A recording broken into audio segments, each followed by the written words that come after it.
Amém.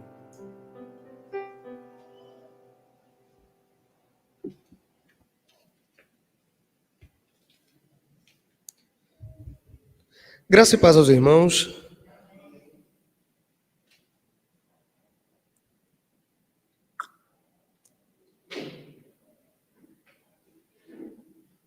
Sempre é uma alegria nos reunirmos aos domingos de manhã, pela noite. Cremos que o domingo é o dia do Senhor e é um dia separado para a adoração, para o descanso e para as boas obras.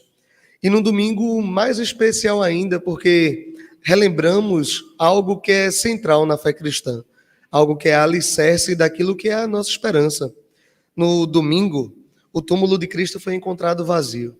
Os anjos falaram que não deveríamos procurá-lo lá, nem pendurado numa cruz, nem dentro de um túmulo, porque Cristo vive, Cristo reina, e ele ressuscitou. Eu convido os irmãos a abrirem as Bíblias em 1 Coríntios, primeira epístola de Paulo aos Coríntios, capítulo de número 15. Leremos dos versos 12 até o verso de número 19. Primeira epístola de Paulo aos Coríntios, capítulo de número 15. Leremos dos versos 12 até o verso de número 19.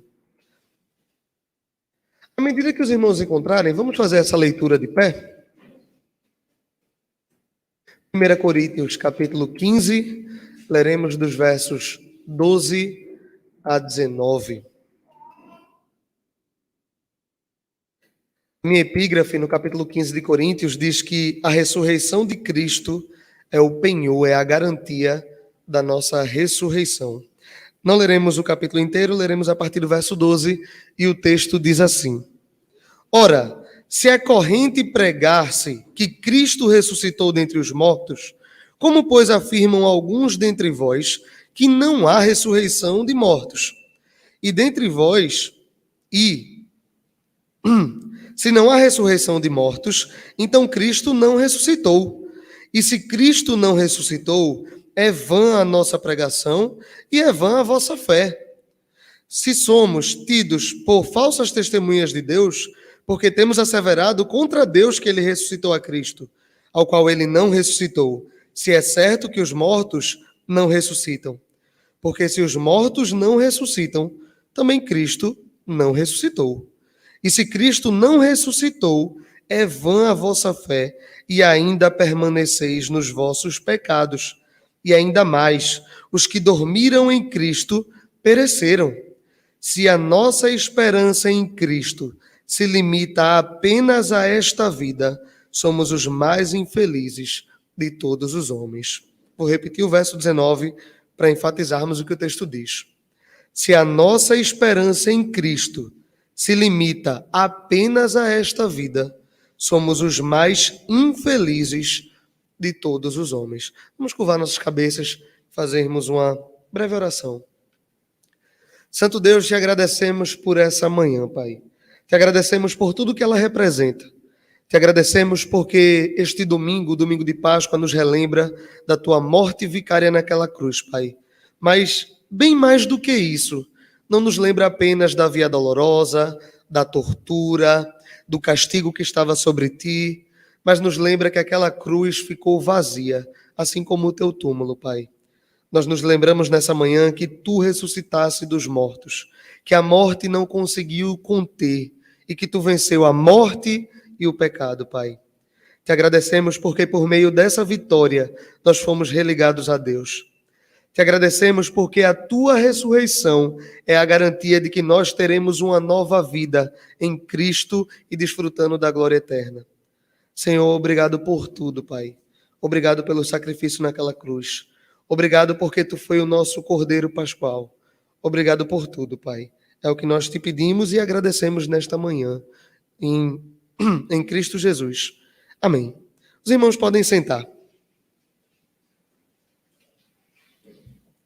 Estamos meditando em 1 Coríntios capítulo 15, dos versos 12 a 19.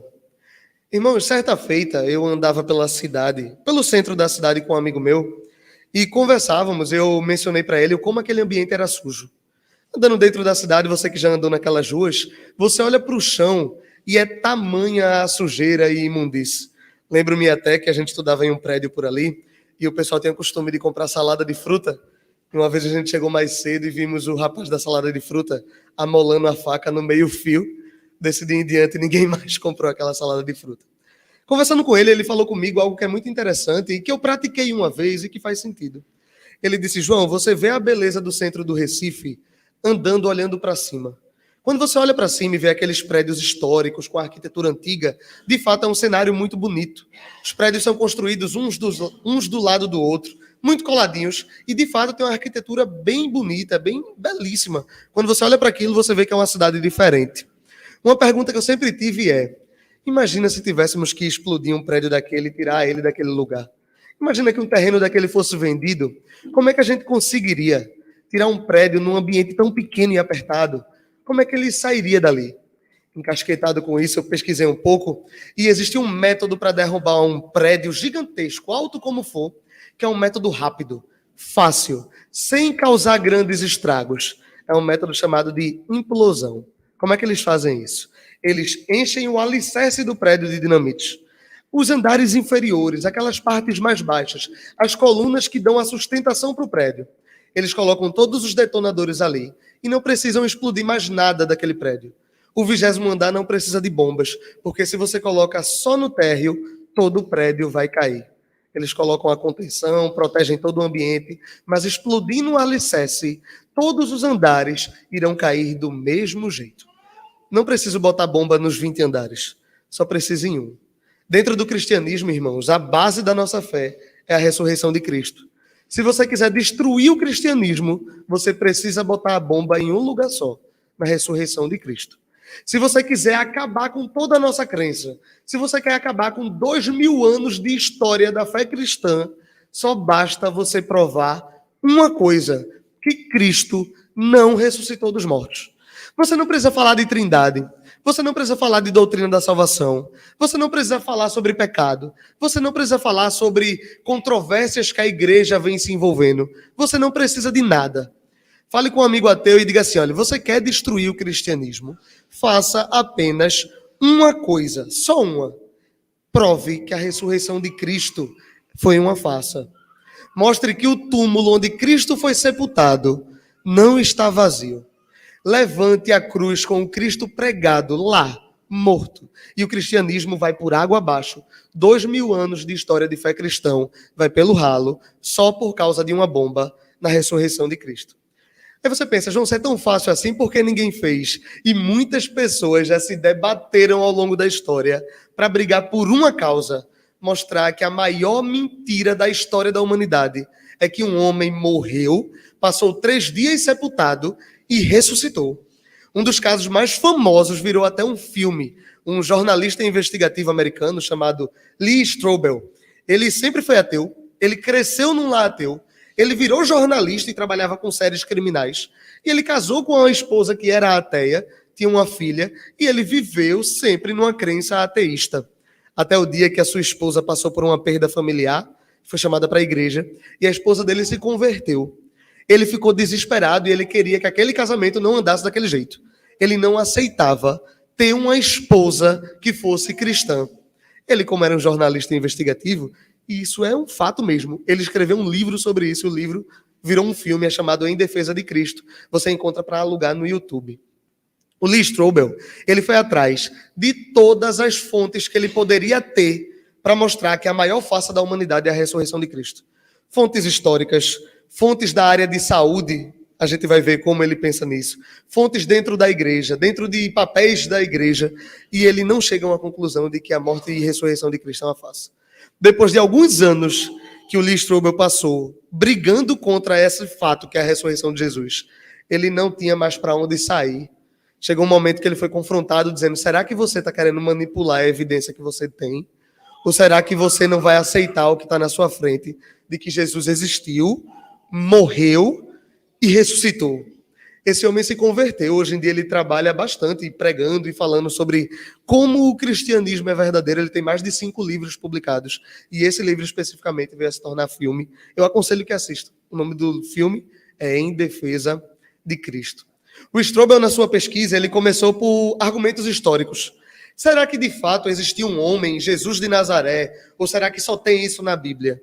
Quando a gente olha para a história, debater sobre a existência de Jesus é terraplanismo histórico.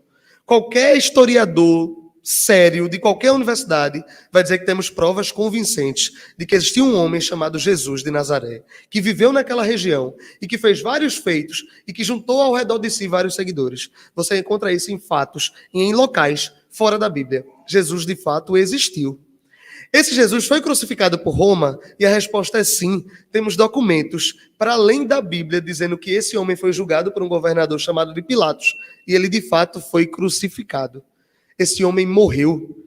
O Strobel foi atrás de associações de medicina dos Estados Unidos para perguntar se era possível um crucificado ter ficado em coma e acordado depois de 3 dias. E existe um artigo da Associação de Medicina dos Estados Unidos mostrando que um crucificado romano era impossível de sobreviver. Ele, de fato, morreu diante de tamanha tortura e barbaridade.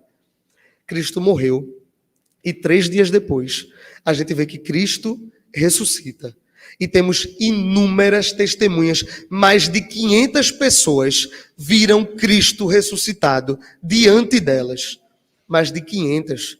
Você diz, João, mas isso é escrito apostólico para enganar a besta. Isso é uma peça publicitária. Irmãos, os apóstolos deveriam ser muito burros para dizer que a primeira testemunha da ressurreição era uma mulher, tendo em vista que as pessoas não davam crédito à mensagem de mulheres. O que mulher fala naquela época não se escreve. E o texto ele é tão real, ele não tem característica de publicidade, porque as primeiras testemunhas da ressurreição são mulheres. Mas as pessoas estavam mentindo por causa de uma seita. A gente mentiria por várias coisas, mas eu acho que a gente pararia de mentir quando a corda estivesse no nosso pescoço. E mais de 500 pessoas viram Jesus. Os 12 apóstolos foram martirizados, à exceção de João, que teve uma vida extremamente difícil por pregar que um homem morreu e ressuscitou dos mortos. Irmãos, a ressurreição de Cristo é a base da nossa fé. E se a gente abandona essa crença, a gente abandonou tudo. E é isso que Paulo vai argumentar em 1 Coríntios capítulo 15. Os irmãos da igreja de Coríntios estavam tão contaminados com a filosofia da época que para eles era impossível que alguém voltasse ao seu corpo material. Para a igreja de Coríntios e para a filosofia grega, o corpo era a residência de tudo que há de ruim. O mal do homem estava no seu corpo, então ressuscitar era uma maldição. Como assim eu me livrei desse corpo maldito e eu vou voltar para ele? E essa teologia entrou dentro da igreja, a ponto que os irmãos, que eram tão espirituais, cheios de língua estranha, cheio de profecia, cheio de dom, que era a igreja de Coríntios, o povo estava tirando o crédito da ressurreição de Jesus. O povo dizia, olha, não existe ressurreição de mortos. E Paulo faz uma pergunta tão simples. Irmãos, se não existe ressurreição, como é que Cristo ressuscitou? Como é que vocês têm uma fé sólida se não existe ressurreição? Irmãos, hoje nós vamos ver 3 pontos. 3 pontos simples e claros e diretos. Que eu vou fazer uma pergunta para os irmãos. E se Cristo, de fato, não ressuscitou? E se Cristo não tivesse ressuscitado? Eu quero que a gente medite nessa manhã sobre isso. Eu creio que eu tenho argumentos muito sólidos para quem crê que um homem morreu e passou 3 dias sepultado e levantou dos mortos. Mas e se Cristo não tivesse ressuscitado? Quais são as influências disso no cotidiano da gente, na nossa fé, nos nossos pecados, na nossa pregação? Se Cristo não ressuscitou, no verso 14, eu faço a primeira pergunta e ela traz a primeira resposta. 1 Coríntios 15, verso 14. Vamos ler só o início do versículo, tá?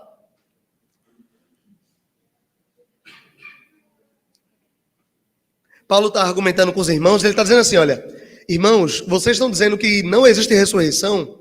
Se não existe ressurreição, vai acontecer isso, isso, isso. Vamos devagarinho por cada tópico.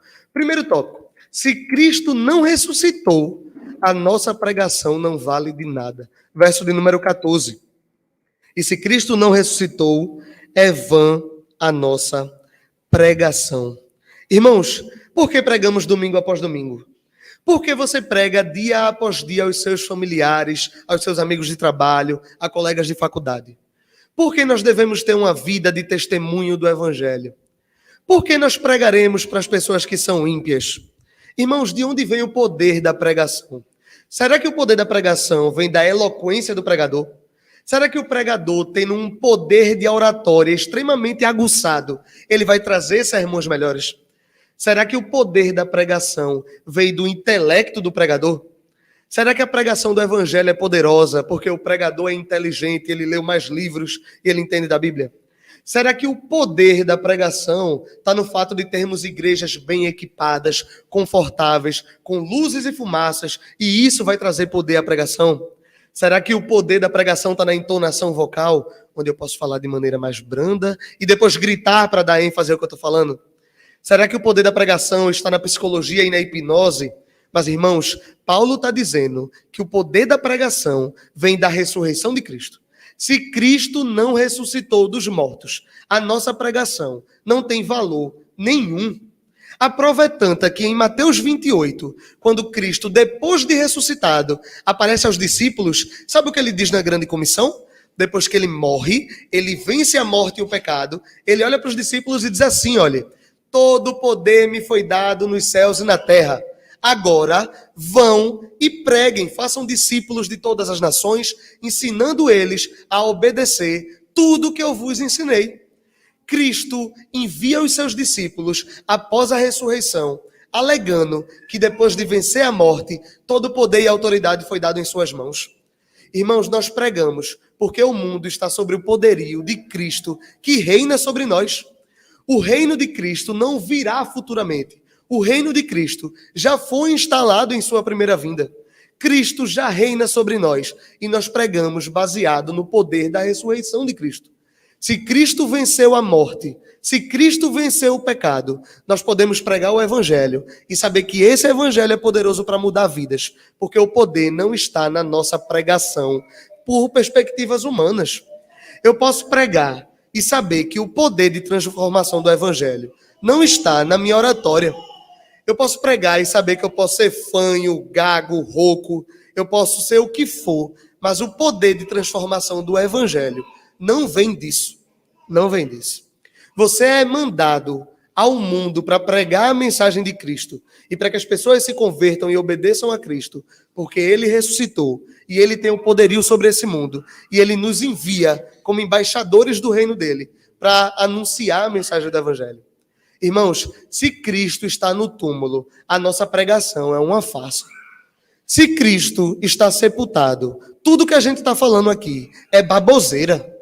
Se Cristo não ressuscitou, a gente está perdendo tempo aqui dentro. E tempo é muito valioso, irmãos. Tempo é uma coisa extremamente valiosa. Se Cristo está sepultado, a gente está perdendo tempo. Você perdeu tempo falando do evangelho para sua família. Você perdeu tempo falando do evangelho para o seu marido, para a sua esposa. Todos os cultos domésticos não valeram de nada. Todos os seus momentos de oração não valeram de nada. Todo o seu testemunho para que as pessoas conheçam a Cristo pela sua vida não valeu de nada se Cristo não ressuscitou. Se Cristo não ressuscitou, não devemos abrir as nossas bocas para falar do evangelho, irmãos. Por quê? Porque é vão. Paulo está olhando para a igreja de Coríntios e está dizendo assim, irmãos, vocês estão deixando a ressurreição de lado e estão pregando todo domingo nos seus cultos, só que não faz sentido. Se vocês não creem que Cristo levantou dos mortos, fechem as portas da igreja e vão para onde vocês quiserem, mergulhem nos seus pecados, porque não vale de nada estar aqui dentro. É isso que Paulo está dizendo para os irmãos. Muita gente hoje em dia quer tornar o evangelho mais palatável. E tem pessoas dentro de ambientes teológicos que elas olham para a ressurreição de Cristo e dizem que não devemos encarar aquilo como algo literal. Os liberais na teologia dizem que a gente deve deixar a ressurreição algo mais maleável. Mas, João, olha, Jesus ressuscitar não quer dizer que ele levantou dos mortos, não. Quer dizer que ele está vivo no coração da sua igreja. Jesus ressuscitar não quer dizer que ele passou 3 dias morto e de fato voltou da morte. Não é isso, não. Quer dizer que a mensagem de Cristo continua viva. E os liberais, eles tiram o poder que há no milagre da ressurreição de Cristo, com a desculpa de dizer, assim o evangelho é mais palatável. Assim as pessoas não precisam acreditar num fato tão milagroso. É só dizer que a ressurreição não é isso, não. É só que a mensagem está viva em nossos corações. Irmãos, como eu disse, alegar tal teoria é colocar uma bomba no alicerce do cristianismo, é derrubar tudo. Se a gente não crê de fato que a ressurreição de Cristo foi algo miraculoso, a gente está dizendo que a sentença de Pilatos foi correta. A gente está dizendo que Pilatos, quando disse crucifica Cristo, que ele tem que morrer mesmo, a gente está dizendo que aquela sentença está certa. A sentença de Pilatos é tão ignorante que Deus olha para a justiça de Cristo. E Paulo vai dizer que Deus o levanta da morte e lhe dá todas as coisas como sujeição a ele. Irmãos, se Cristo não levantou dos mortos, a nossa pregação é vã. Todas as vezes que você for falar do Evangelho, todas as vezes que você for colocado em situações onde você deve testemunhar da fé, não fique nervoso com a sua performance. Lembre que a mensagem de Deus ela é poderosa, não pela sua habilidade, mas ela é poderosa porque Deus levantou Cristo dos mortos. O Pai levantou o Filho da morte, mostrando que ele venceu a morte e o pecado. E ele domina sobre tudo. E esse poder está na mensagem do Evangelho, não naquele que transmite a mensagem. Paulo começa dizendo aos Coríntios que a nossa pregação é vã se Cristo estiver sepultado. É o primeiro ponto. Você pode olhar e pensar, mas João, eu não sou um pregador, então posso viver minha vida e estar tranquilo. Que já é um pensamento extremamente errado. Todos nós pregamos o Evangelho de alguma perspectiva. Mas, irmãos, não é só isso. Paulo continua dizendo no verso 14 que não é só vã a nossa pregação. Leia comigo novamente.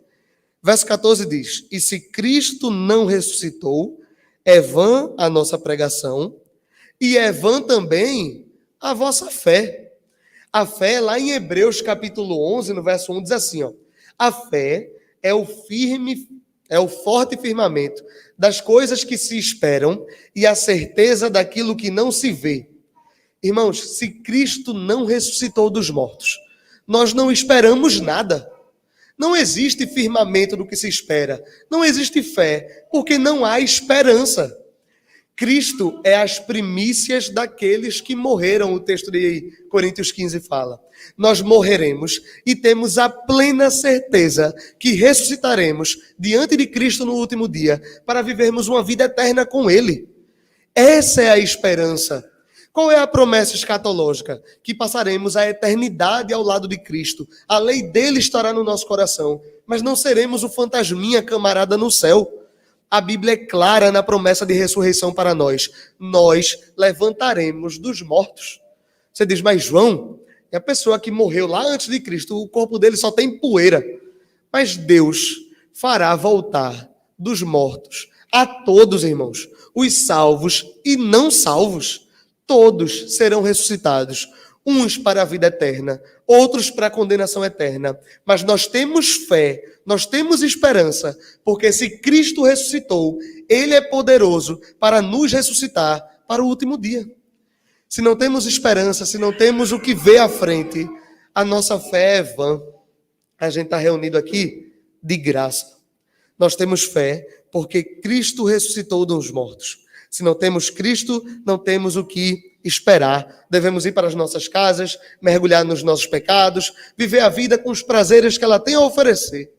Irmãos, se Cristo de fato não levantou daquela sepultura, a gente vai para o mundo e fazer o que for bom.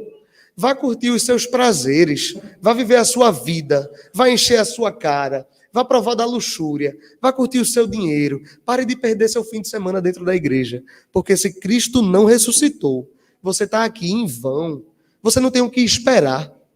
Você tem fé em quê? Qual é a sua fé? Aquela fé que a Epístola aos Romanos vai dizer que é o caminho para recebermos a salvação.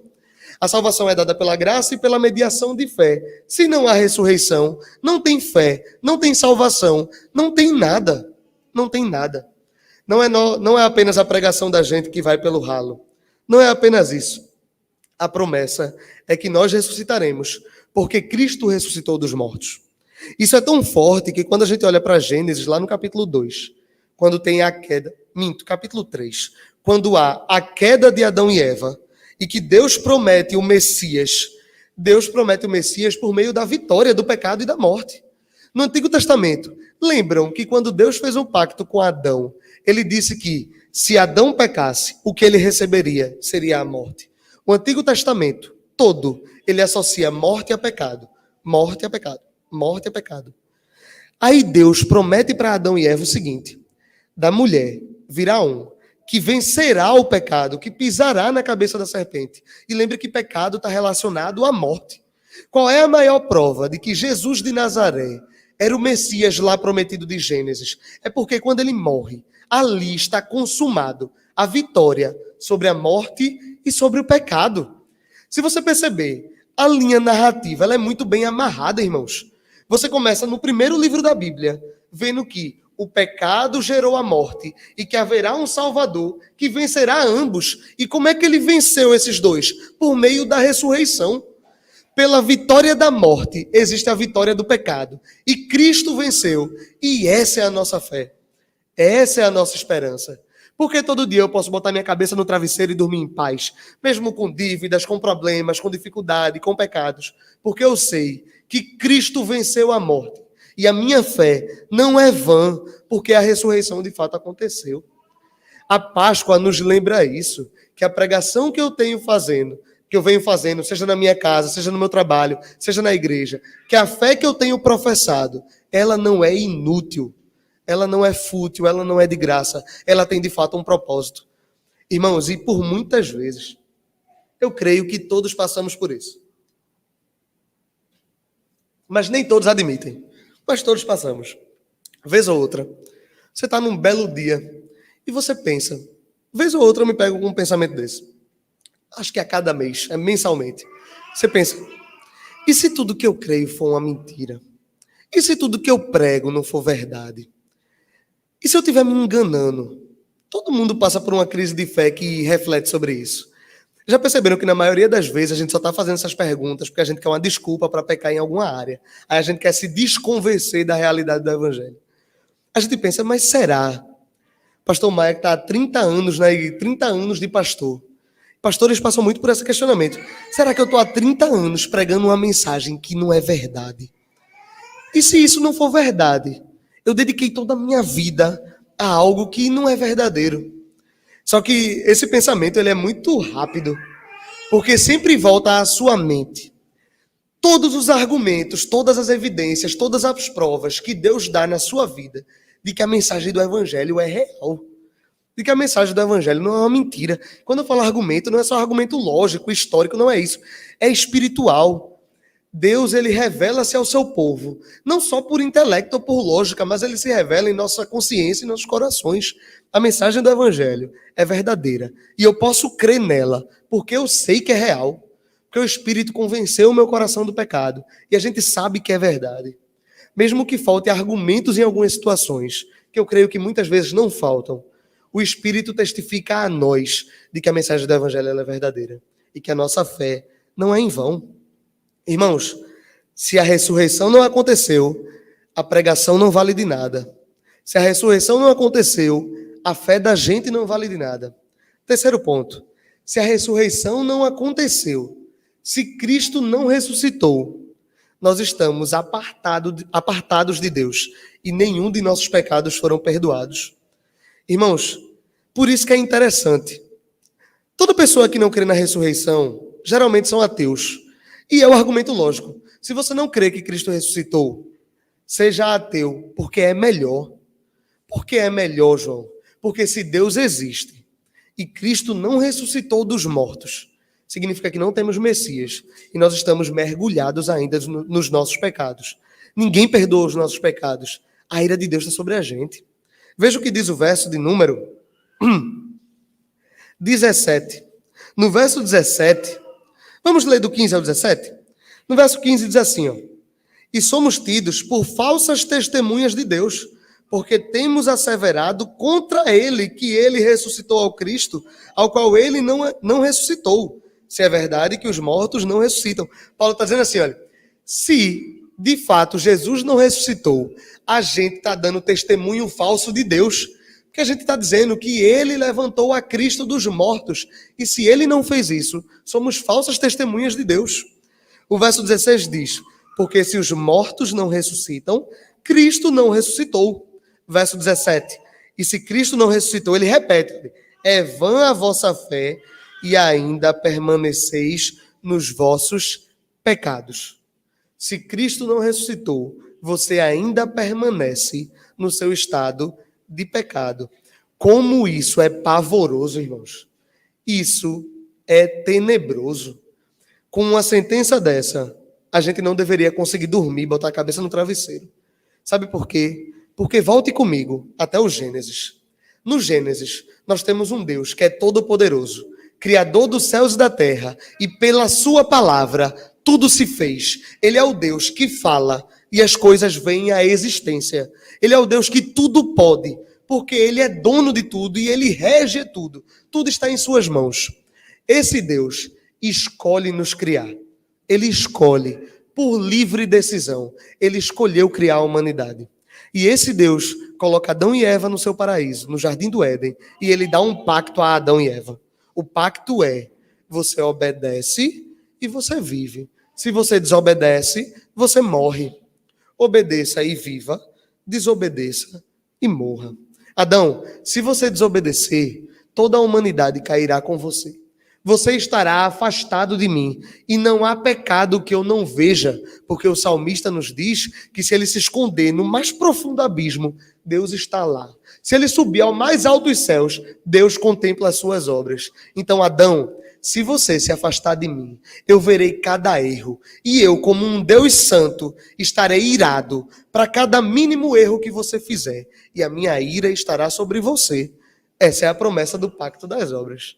A minha ira vai estar sobre você a todo momento, em todos os lugares, em cada instante de tempo que se passar. A ira de Deus estará sobre você, se acumulando cada vez mais, porque Paulo aos Efésios diz que a nossa caminhada sem Cristo, cada passo que a gente dá é delito e pecado.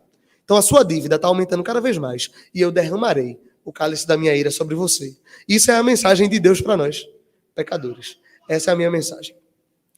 Viva sem mim. Viva apartado de mim, e eu derramarei minha ira sobre a sua vida, e você provará de cada gota desse cálice. Cada uma. 1 mililitro não passará sem que você o prove.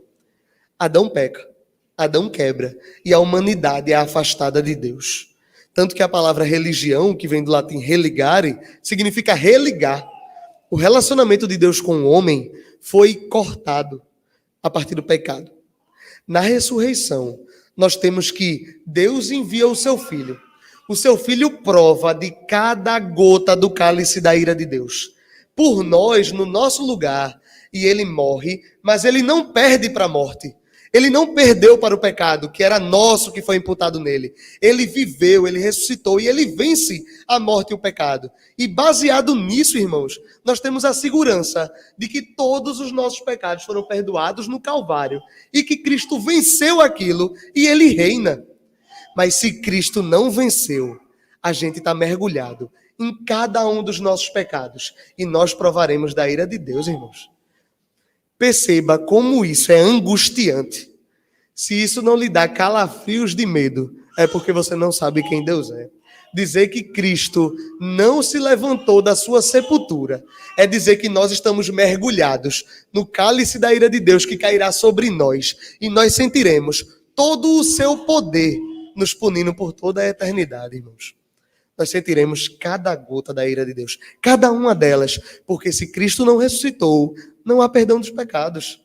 Sua oração não vale de nada. A gente está aqui fazendo oração de confissão todo culto, não vale de nada. Você dobrar o seu joelho em casa pedindo perdão pelos seus erros, não vale de nada. Sabe por quê? Porque se Cristo não ressuscitou, ele não está diante do Pai fazendo a advocacia. Lembra que o texto aos Hebreus diz que nós temos um sacerdote e um advogado diante de Deus, que dia após dia ele roga por nós. O mediador que nós temos entre nós e o Pai é Cristo ressuscitado que está diante de Deus e abre o caminho para que a gente se aproxime a Deus.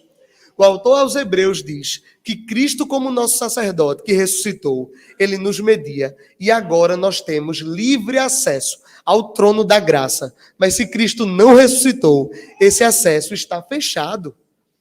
As cortinas do templo estão fechadas. Você não consegue adentrar a presença de Deus para pedir perdão pelos seus pecados e falar com Ele, porque não teríamos um sumo sacerdote lá. O autor aos Hebreus diz que Cristo, ele é superior a todos os sacerdotes levitas, porque os sacerdotes levitas morreram e Cristo não. O principal argumento do autor aos Hebreus é esse, que ele é o maior de todos os sacerdotes, porque ele não morreu, ele não era temporário, mas ressuscitou e advoga por nós diante do Pai eternamente. Mas se ele não ressuscitou, nós não temos isso. Nossas orações não valem de nada, as pregações não valem de nada, não temos perdão e nós iremos todos juntos para o inferno provar da ira de Deus por toda a eternidade, irmãos. Por toda a eternidade. Percebe como o sacrifício de Cristo na cruz e a vitória que Cristo tem sobre a morte é relevante para a nossa fé cristã? Percebe que se a gente derruba isso, acabou tudo? Percebe que isso é o fundamento onde a gente apoia toda a nossa crença e toda a nossa vida? Esse é o fundamento da nossa fé. Mas sabe qual é a mensagem boa? Sabe qual é a mensagem alegre de tudo isso?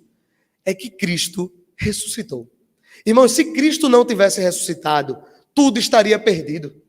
Se as mulheres, quando fossem ao túmulo dele, no domingo de manhã, encontrassem uma pedra fechando o túmulo e o corpo lá dentro, tudo estaria perdido. Se Cristo não tivesse aparecido para os seus discípulos, para os discípulos no caminho de Emaús e para os mais 500 que o viram, tudo estaria perdido. Se Cristo não tivesse se mostrado ressuscitado mais à frente ao apóstolo Paulo, porque ele não tivesse ganho dos mortos, tudo estaria perdido. Se Cristo não tivesse ressuscitado, nós teríamos muitos motivos para nos preocupar. Mas a boa notícia é que Cristo ressuscitou. No domingo pela manhã, o túmulo não estava preenchido. O túmulo estava vazio e os anjos falavam para as mulheres: por que vocês procuram entre os mortos aquele que não está lá? Essa é a boa mensagem do Evangelho. Essa é a mensagem que deve ser pregada todos os dias na nossa vida. Todos os dias. A mensagem de que Cristo morreu. O Messias não foi o líder político que derrubou Roma. O Messias foi o líder que se colocou debaixo da autoridade de Pilatos e morreu humilhantemente. Mas a morte não foi suficiente para vencê-lo. A morte não conseguiu o conter. E ele venceu a morte e o pecado. Por meio do túmulo vazio, nós temos salvação. E nós somos ligados de volta ao Pai. Por meio do túmulo vazio, eu posso dobrar os meus joelhos e pedir perdão. Porque eu sei que Cristo, ao invés de estar na sepultura, ele intercede por nós diante do Pai. Por meio do túmulo vazio, irmãos, a nossa fé está toda apoiada. Se a gente tira isso, se a gente prega Cristo na cruz de volta e diz que ele está lá, a nossa fé vai à ruína, a nossa fé cai. Acabou tudo e temos muitas preocupações. Irmãos, tudo isso foi feito, tudo isso foi realizado, tudo isso foi acontecendo nos seus passo a passo. Porque Deus ele tinha um plano de reconciliar consigo o seu povo. E Deus enviou seu Filho. E ele padeceu por todas as dores que nós deveríamos passar. Mas nós não venceríamos a morte.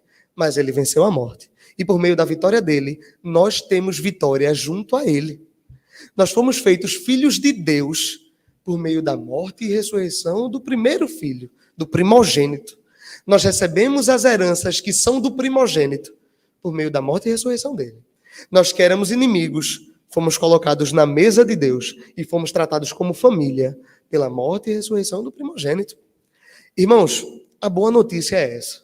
A boa notícia no final de tudo isso é que Cristo ressuscitou e isso é uma verdade que a gente pode apoiar a nossa vida. Para a gente terminar a nossa reflexão de hoje, abra sua Bíblia no livro de Isaías. Isaías, capítulo de número 53. Vamos fazer só uma breve leitura.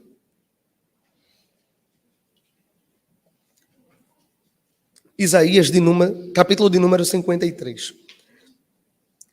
No capítulo 53 de Isaías, a gente tem uma profecia com uma distância de cerca de 400 anos para Cristo. E Isaías, claro, pelo Espírito de Deus, ele profetiza tudo que o Messias passaria pela salvação do seu povo. Tudo que o Messias iria padecer pela salvação do seu povo. Todos os sofrimentos, todas as torturas, todas as dificuldades, todas as injustiças que o Messias passaria. Mas ele não só passaria por isso, mas ele venceria tudo isso. Em Isaías 53, o profeta ele começa o texto dizendo assim: quem creu na nossa pregação? A quem foi revelado o braço do Senhor? Porque foi subindo como renovo perante ele, como raiz de uma terra seca. Não tinha aparência nem formosura. Olhámo-lo, mas nenhuma beleza havia que nos agradasse. Era desprezado e o mais rejeitado entre os homens. Homem de dores e que sabe o que é padecer. Como um de quem os homens escondem um rosto, era desprezado e dele não fizemos caso. Certamente ele tomou sobre si as nossas enfermidades e as nossas dores levou sobre si. E nós o reputávamos como aflito, ferido de Deus e oprimido. Mas ele foi transpassado pelas nossas transgressões e moído pelas nossas iniquidades. O castigo que nos traz a paz estava sobre ele, e pelas suas pisaduras nós fomos sarados. Todos nós andávamos desgarrados como ovelhas, cada um se desviava pelo caminho, mas o Senhor fez cair sobre ele a iniquidade de nós todos. Ele foi oprimido, humilhado, mas não abriu a sua boca. Como cordeiro foi levado ao matadouro, e como ovelha muda perante os seus tosqueadores, ele não abriu a boca. Por juízo opressor foi arrebatado, e de sua linhagem quem dela cogitou?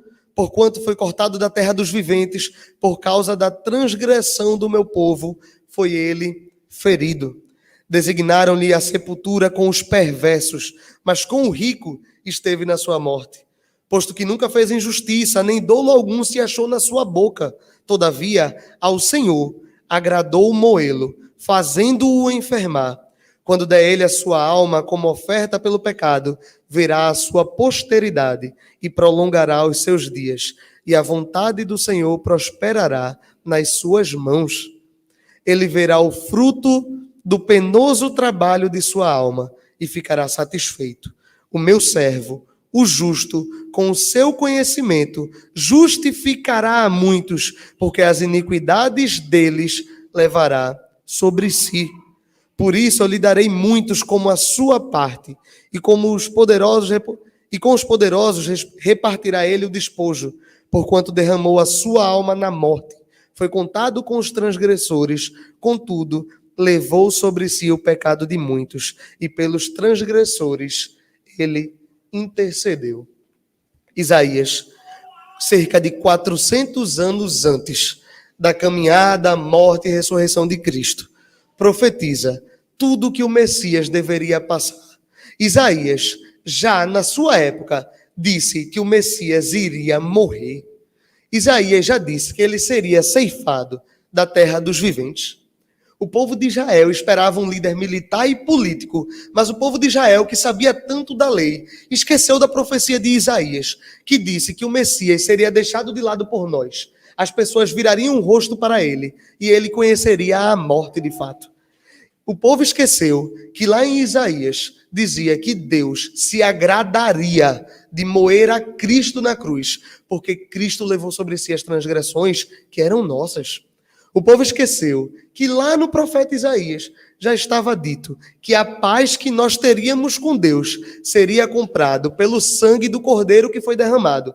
Assim como no Egito, quando a Páscoa é instaurada e o sangue do cordeiro era colocado sobre a porta para que a morte não passasse sobre a casa, hoje, em todas as nossas casas, temos o sangue do cordeiro presente em nossas vidas, para que a morte e o pecado não nos tenham mais. Não somos mais escravos do pecado, não somos mais escravos da morte, porque Cristo venceu ambos. Cristo venceu ambos. A pergunta final é: o que nós faremos com essa mensagem? O que é que nós faremos com o túmulo de Cristo vazio? É a mesma pergunta que fizeram para o Lee quando ele terminou as suas pesquisas. Eu lembro que no filme até retrata isso, quando ele termina todas as suas pesquisas, ele está conversando com um padre e ele diz que ele tem todos os argumentos apontando que Cristo ressuscitou, mas ele diz que é impossível, não tem como alguém ressuscitar. Ele conversando com um religioso, o religioso olhava para ele e dizia: o que é que você vai fazer com isso que tem nas suas mãos? A mensagem é essa. Você está chegando à conclusão de que um homem morreu e ressuscitou. Cristo ressuscitou dos mortos. O que você fará com isso? O que é que a gente vai fazer com essa mensagem? A gente vai ouvir a mensagem, aceitá-la e ter uma vida de obediência e gratidão por aquilo que Cristo fez por nós e seremos testemunhas desse fato pelo resto de nossas vidas, como Cristo manda na grande comissão?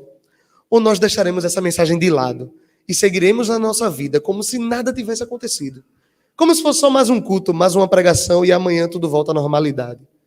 Irmãos, o que faremos com a mensagem do Evangelho? A mensagem do Evangelho é extremamente incômoda.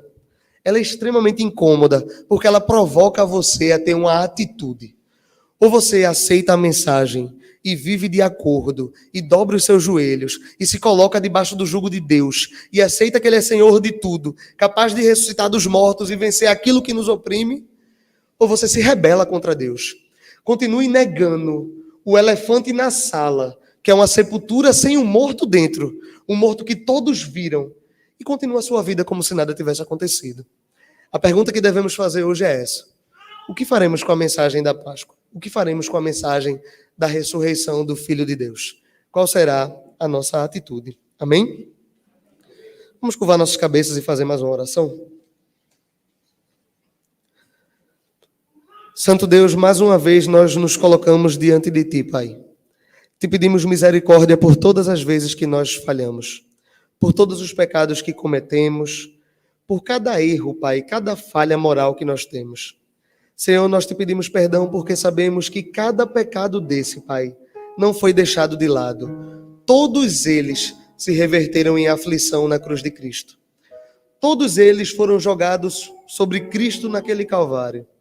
Cada erro, cada transgressão, cada falha, cada punição que nós teríamos, Pai, foi colocado sobre o Teu Filho naquela caminhada até a cruz e em sua morte. Senhor, nós te agradecemos porque por meio daquele sacrifício nós temos a liberdade agora de nos chegarmos a Ti, Senhor. Por meio do sacrifício nós chegamos diante de Ti com orações, com súplicas, com pedidos e sabemos que o Teu sangue foi suficiente para perdoar as nossas falhas. Senhor, nós te agradecemos porque Tu vencestes a morte e o pecado, Pai. E agora Tu reinas sobre todos nós e nos tem como os Teus servos, Pai. Te agradecemos pelo amor com que Tu nos amou, Pai, que não foi pouco, Senhor. Te agradecemos porque o Senhor nos amou tanto, tanto, tanto, Senhor, a ponto de pegar seus inimigos e torná-los em filhos. Senhor, tem misericórdia de nós, que nós consigamos agir da maneira correta diante de Ti, que nós consigamos viver de acordo com a mensagem de que Tu morreu e ressuscitou dos mortos. Senhor, que nós saibamos todos os dias que a nossa pregação não é vã, que a nossa fé não é vã e que nós não estamos mais imersos na culpa do pecado, porque o Teu sangue foi suficiente para expiar por cada um deles, Pai. Nos ajuda nessa caminhada, Senhor, que sabemos que é extremamente difícil. Que Teu Espírito Santo possa estar conosco e nos ajudar em cada passo que nós dermos. Te agradecemos por tudo, Senhor. Em Cristo Jesus. Amém.